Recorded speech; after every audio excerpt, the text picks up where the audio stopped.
Both you and your Brexit team and Mr. Trump, President-elect Trump, and a small part of his political base have been criticized for being bigots, for being xenophobes.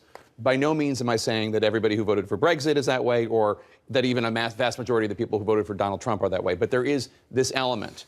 Why do you think they are attracted to the Brexit forces and to the Trump forces? Well, if I look at Europe as a whole and look at these, the Eurosceptic movements that are saying the euro's a bad thing, that control from Brussels is a bad thing, they're manifesting themselves on left and right.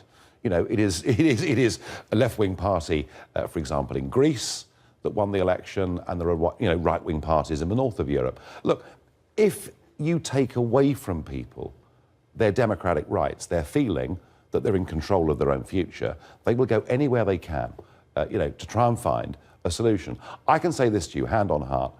When we debated Brexit, we didn't even mention Islam. We didn't even talk about some of those cultural issues. What we did talk about was that it's sensible to control borders, it's sensible to vet who comes to your country, and I would reject utterly and totally any allegations of deliberately pandering to extremism. And I was pleased that Donald Trump did, call these people down and say stop it.